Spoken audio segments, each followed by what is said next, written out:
Olá pessoal, aí do canal Rafael Machado Zoe. Estamos aqui, estou com o Luciano Viana, meu colega, meu parceiro, meu irmão na fé, desde 2013. E crescemos juntos em vigílias, fizemos várias vigílias, Deus tocava no nosso coração, nós compartilhávamos a vida de Deus.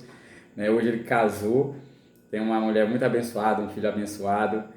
E nós continuamos compartilhando as experiências que nós temos com o Senhor Jesus, né? Experiência na vida, vida natural, experiência na vida espiritual.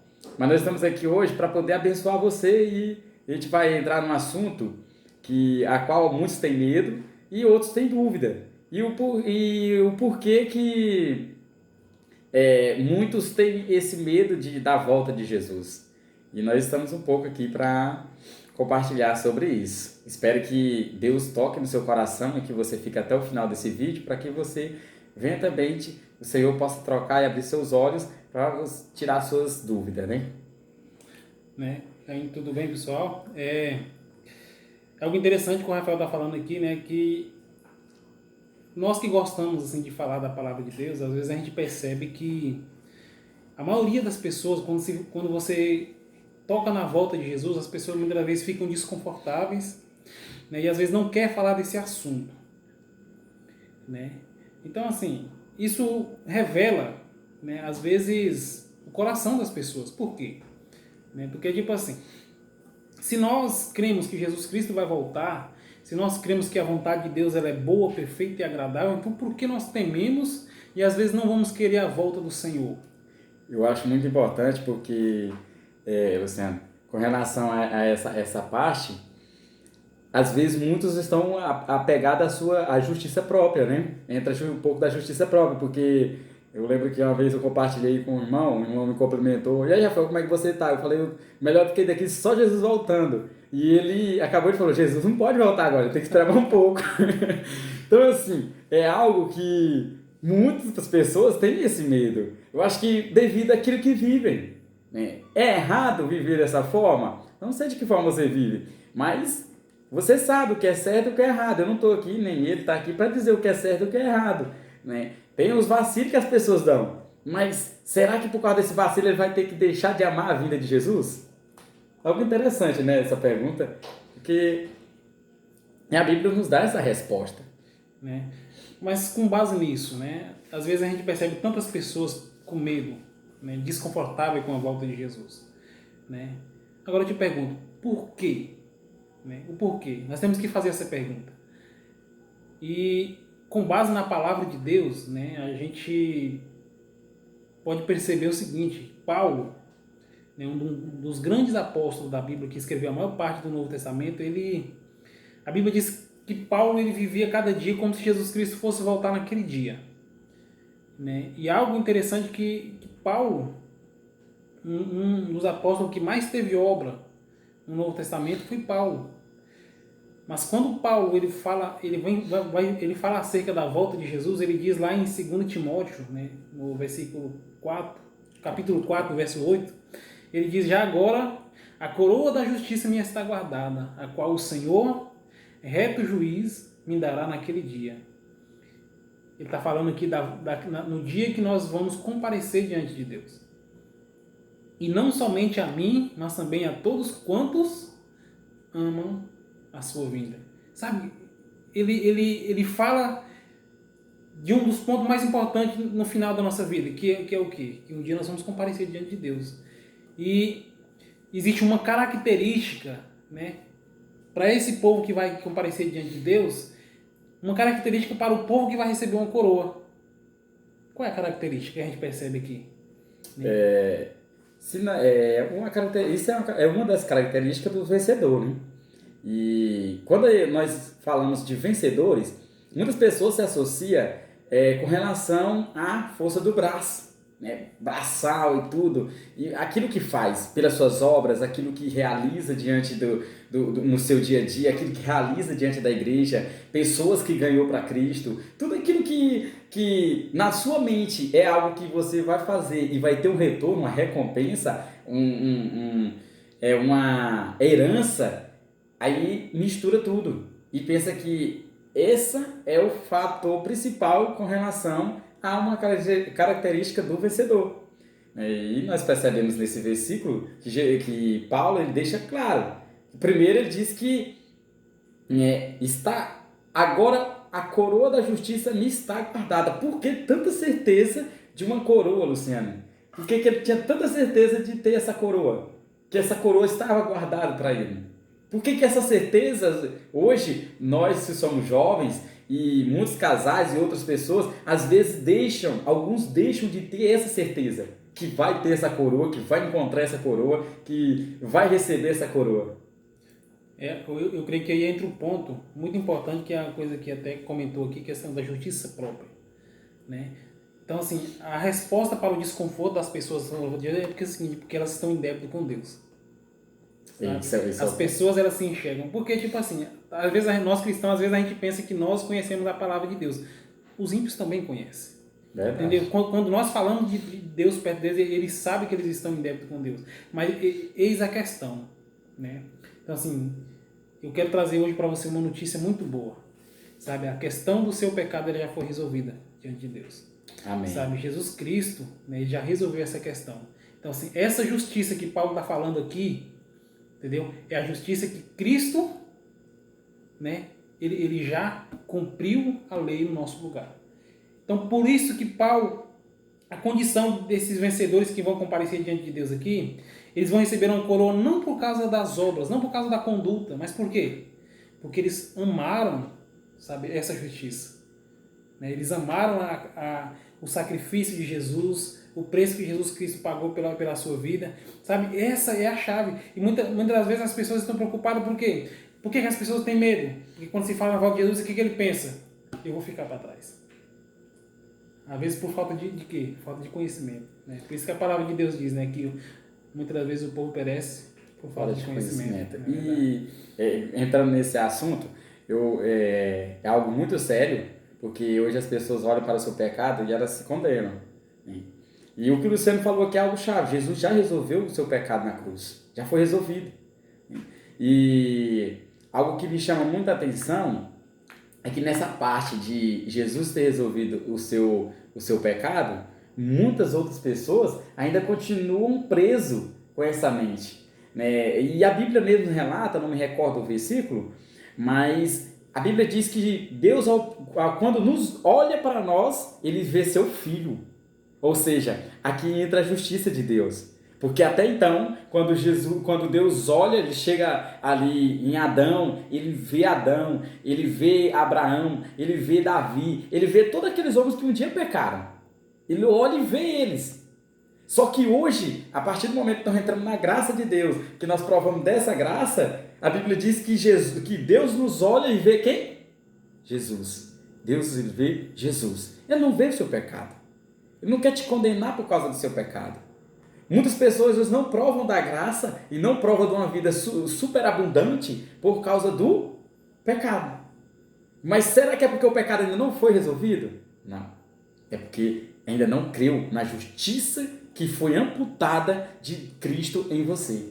Quando você crer nessa justiça, que ela foi ser imputada, e você vai tomar conta dessa justiça, aí sim, você vai começar a desfrutar da graça e do poder de Deus. É muito importante esse ponto. A justiça de Deus, a graça de Deus. Então, assim, hoje é de costume, você vê muitas pessoas, né, fazendo promessa, né, para ser redimido dos seus pecados. Deixa eu dizer algo para você. Paulo, em algum momento, em uma de suas cartas, Paulo ele fala de algumas pessoas que se tornam inimigos da cruz de Cristo. Né? Então é a mesma coisa de alguém muito rico chegar para você e falar para você, ó, eu vou pagar a sua faculdade, né? Você vai ter tudo pago, né? E a única coisa que você vai precisar fazer é fazer parte da faculdade. Até mesmo o esforço para estudar, eu vou te dar a capacidade de aprender. Eu não sei se isso é possível na vida natural, mas para Deus é. Né? Aí essa pessoa que recebeu essa dádiva, o que ela vai fazer? Ela vai trabalhar para juntar dinheiro para pagar a faculdade. O que essa pessoa está fazendo? Não. Ela está fazendo uma desfeita com aquilo que ela recebeu. Sabe, Jesus Cristo, o que ele nos deu na cruz foi muito mais do que a salvação. Apesar que muitos estão buscando a salvação, mas a salvação é só o primeiro passo. Ela é só um conserto daquilo que um dia o homem caiu.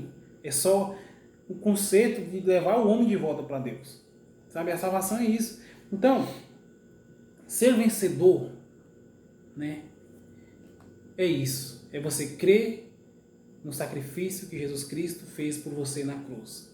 Sabe, meu amigo, aquilo que Jesus Cristo fez por você na cruz é muito mais do que um simples amor, né? Esse é um amor, não é um amor qualquer, é um amor de tal maneira, né? É de tal maneira. Não existe amor igual no mundo, sabe? A palavra do Senhor, ela vai nos afirmar isso aí.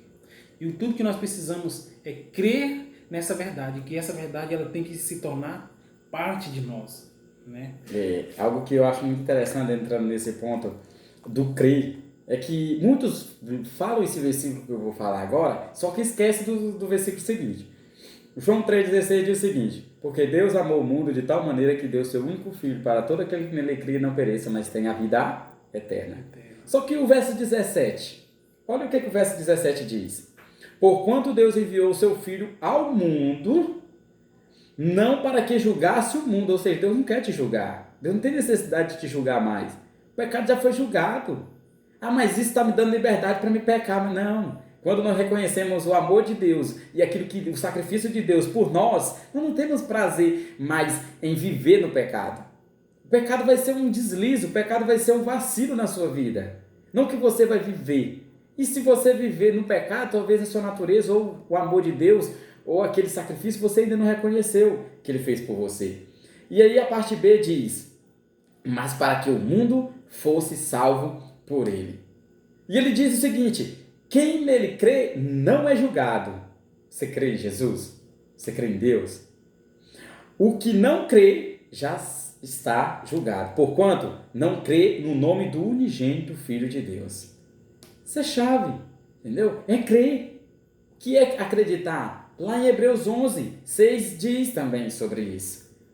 Você pode dar uma olhadinha depois, o capítulo 11. Então, muitos que vivem condenados hoje, que fez algo no passado, pensam que não merecem mais. Realmente nós não merecemos. Nós merecemos era o fogo de enxofre, ir para o inferno, mas a graça de Deus, a Bíblia diz que onde abundou o pecado, superabundou a graça. Ou seja, essa graça, ela está disponível para você, para que você possa desfrutar. Às vezes é difícil entrar na nossa cabeça, às vezes é difícil entrar na nossa mente, porque nós somos doutrinados a ter tudo por merecimento. Diante de Deus não precisa de merecimento. Diante de Deus a base de tudo é o amor, é a graça, o sacrifício de Jesus. Não é verdade? É verdade. Então, hoje quero dizer algo para você. A nossa vida ela é muito curta, comparado àquilo que Deus tem para nós. Eu sei que muitas pessoas olham e veem uma grande necessidade, eu preciso estudar, eu preciso me informar. Sabe, isso também é um princípio bíblico. Eu não estou aqui querendo dizer para você que você não tem que fazer essas coisas. Muito pelo contrário, a palavra de Deus diz que enquanto o Senhor não voltar, nós precisamos trabalhar, nós precisamos casar, nós precisamos ter filhos. Então, assim, isso também faz parte. Mas a questão é, sabe, essa vida que você está levando aqui, ela vai ter um fim. Vai chegar um dia que nós vamos partir desse mundo. E sabe, e só existe uma coisa que nos dá a certeza, de que o que vem depois é bom. É só o Senhor. Verdade. Sabe, tipo assim, a única certeza. Não existe, você pode falar o que for, mas não existe nada nesse mundo, que dá uma segurança após essa vida, a não ser o Senhor Jesus. Nós percebemos isso, irmãos. Nesse período agora que nós estamos vivendo, de quarentena, você vê tantas pessoas que ficaram tão tribuladas, tão, assim, não sabe nem o que dizer, não sabe nem o que fazer. Apenas em 90 dias, se eu não estiver enganado, que nós estamos assim. As pessoas estão tudo angustiadas, tudo amedrontadas, tudo atemorizadas. E essa garantia que o Luciano falou é algo muito profundo, porque lá em João, quando Jesus foi à ascensão, Mateus também deixa claro, ele deixou o selo, que é o Espírito Santo. Então, mas lá em Colossenses, a Bíblia diz que Jesus Cristo, Cristo em nós, a esperança da glória. Que esperança é essa? Nós só temos esperança, e nós só podemos manter essa esperança, Cristo em nós, que Ele é Cristo em nós, a esperança da glória. Quando Cristo está em nós, quando nós estamos em Cristo, nós podemos ter essa esperança de um dia nos encontrar com Jesus, um dia nos encontrar com Deus, e sabemos que nós temos algo a mais além desta vida natural, que é o Senhor Jesus. Só que voltando para o versículo base que nós começamos, Paulo ele diz algo muito claro, que eu acho que eu amo. Combati o bom combate, completei a carreira, guardei a fé. E aí ele continua, já agora a coroa da justiça me está guardada, a qual o Senhor, reto juiz, me dará naquele dia. Combati o bom combate, completei a carreira e guardei a fé. Olha, eu não sei como você se encontra agora na sua fé. Talvez você já foi cristão quando era pequeno. Talvez você já foi pessoas que teve várias experiências com Deus. Talvez você foi um homem de falar, cai a água, cai fogo, desce fogo e as coisas acontecerem. Porque você tinha uma grande fé. Só que Paulo diz que na carreira dele, ele combateu o bom combate, mas em toda a sua carreira teve algo que ele fez. Ele guardou a fé. Talvez a sua fé agora no casamento está abalada, no relacionamento está abalada, sua vida totalmente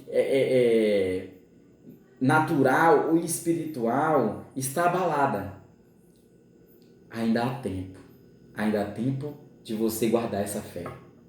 Restaura, vai até o Senhor Jesus, se dobra aos pés do Senhor Jesus, Ele todos os dias nos renova essa fé, renova essa isso que nós temos que guardar no final da nossa carreira, essa fé.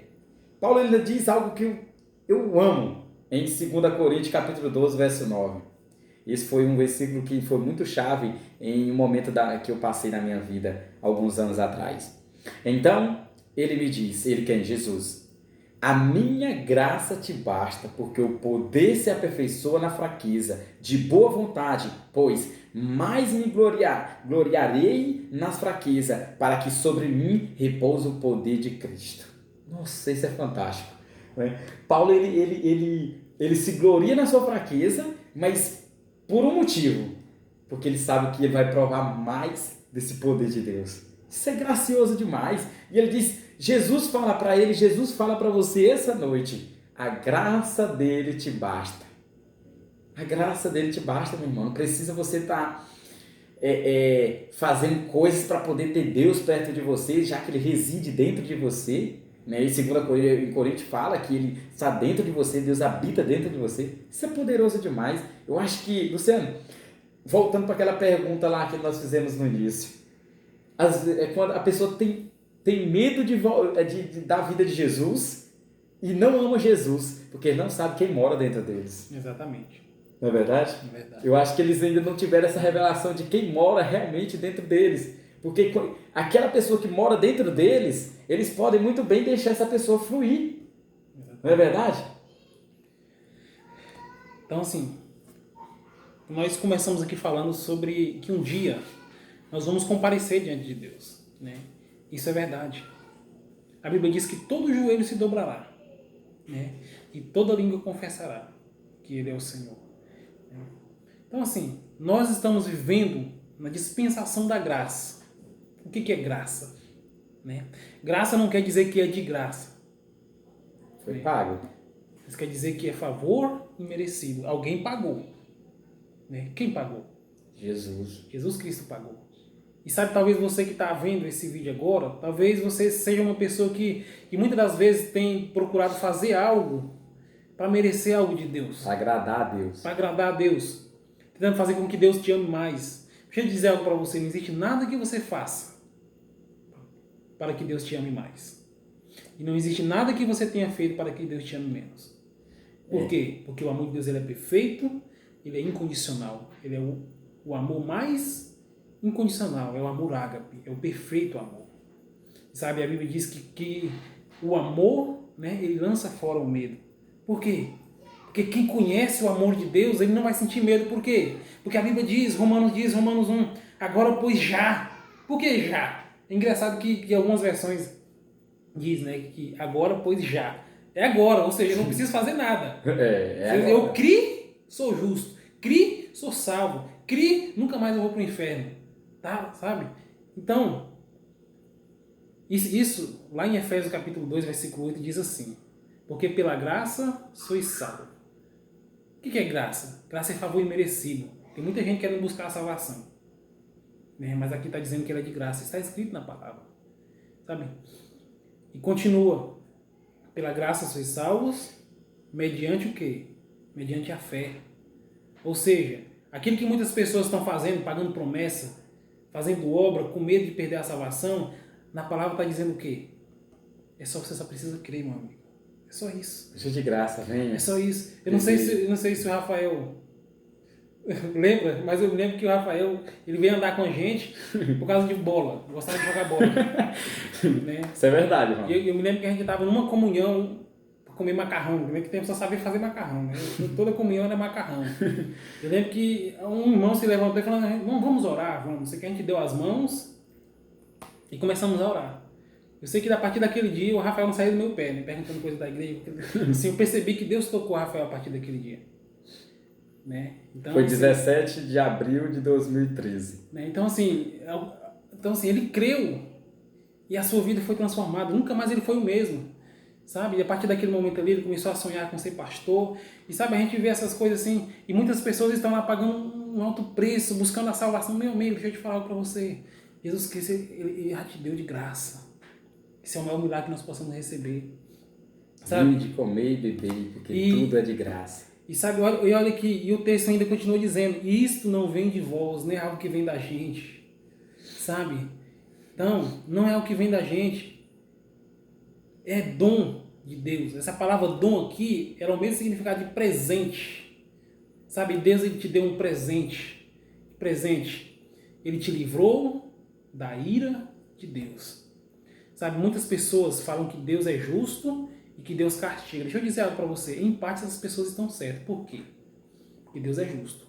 Deus não... A Bíblia diz que no céu não vai entrar nenhum tipo de pecado. Nenhum tipo de pecado, nem o mínimo, menor dos pecados que possa existir não vai entrar no céu. Sabe, eu vou dizer para você como que você vai entrar no céu. Sabe, quando Jesus Cristo morreu na cruz, sabe, você foi revestido de Cristo. Amém. Ou seja, João, quando anunciou Jesus, ele apontou dele e diz: eis o Cordeiro que tira o pecado do mundo. Durante toda a Bíblia, você vai ver o homem sacrificando o cordeiro para encobrir pecado. Por quê? Porque desde o início dos tempos, Deus já havia arquitetado um plano de que o filho dele ia morrer no seu lugar, pelo seu pecado, para que você pudesse um dia invocar o nome do Senhor e ser livre da condenação da ira de Deus. Sabe, aquela condenação da justiça de Deus que viria sobre o homem pecador, ela foi toda derramada sobre Cristo. Você não precisa mais fazer nada. Sabe, vai chegar um dia que nós vamos comparecer diante de Deus. Nós vamos prestar conta da nossa fé. Porque Deus ele vai chegar diante de você e vai dizer: eu dei meu filho, eu te dei a salvação pela graça. E você preferiu tentar buscar a salvação na sua capacidade, na sua obra. Sabe? Essas pessoas são chamadas de quê? Inimigos da cruz de Cristo. Eu me recordando aqui, quando você falou de inimigo da cruz de Cristo, eu me recordei quando Jesus foi crucificado. Jesus foi crucificado ao lado de quem? De dois ladrões. Verdade. Um criticou ele até a morte. Só que um falou: ele não é culpado. Ele não é culpado. É o Filho de Deus. E aí ele pediu para estar com Deus lá no paraíso. Para estar com Deus junto com ele. Ele falou: hoje mesmo você estará comigo. Aquele homem fez alguma coisa? O que ele fez? O que ele fez? Não fez nada. Ele não fez nada. Verdade. Não deu tempo não deu tempo de ele pagar a promessa, não deu tempo dele fazer nada na vida dele. Nada, porque ele já estava na cruz, já estava sendo crucificado, já estava derramando a última gota de sangue. E como que ele vai ser salvo pela obra? Aquele homem tinha que ir para o inferno. Mas aí nós percebemos que a graça de Deus, ela está nesse instante. Naquele momento Deus agiu com ele com graça. Deus agiu na vida daquele homem com graça. Ele deu algo para ele naquele instante, ele foi agraciado. Por quê? Porque ele creu. Ele creu. Nós temos várias situações na Bíblia de dizer e falar que a graça de Deus basta para eles. Para que um exemplo mais claro do que esse? Jesus, um ladrão de um lado, um ladrão do outro. Jesus foi crucificado como ladrão. Só que eu falo ladrão pela maneira da crucificação judaica, por ele estar no meio dos ladrões. Mas ele não tinha nada para acusar ele, eles falaram: o rei dos judeus. É de graça, meu filho, é de graça. Quando nós chegamos diante de Deus, baseado na nossa força, baseado no que nós merecemos, eu fiz jejum, hoje Deus vai descer o fogo. Eu fiz jejum 3 semanas, 4 meses. Deus vai descer aqui, todo mundo vai cair. Ô irmão, Deus derruba todo mundo na hora que Ele quiser. Não é o teu jejum que vai fazer Ele derrubar ninguém. Esse jejum ele vai servir para que você se torne mais sensível à voz de Deus, mais sensível à direção do Espírito Santo. Isso sim. Agora que jejum vai botar você mais íntimo de Deus, não. Deus já está dentro de você. Não existe uma intimidade maior do que essa que Ele já está, que nós temos hoje. Agora sim, você pode desfrutar de experiências novas, que aí é sua entrega, a sua consagração, a sua dedicação em conhecer a palavra e conhecer o seu amor. Não precisa ter medo da vinda de Jesus. Faça como Paulo, ame a vinda de Jesus. Eu amo a vinda de Jesus. Tu ama a vinda de Jesus? Com certeza. Nós temos que amar a vinda de Jesus. Aí muitos podem apontar: mas você já errou. Beleza, eu já errei, Jesus já pagou. Mas mesmo assim eu continuo amando a vinda de Jesus. Você tem que fazer o mesmo. Ame a vida de Jesus. Não aponte para aqueles que erraram um dia, para aqueles que caíram no pecado um dia. Se eles continuam amando a vinda de Jesus, eles estão fazendo coisas melhores do que você.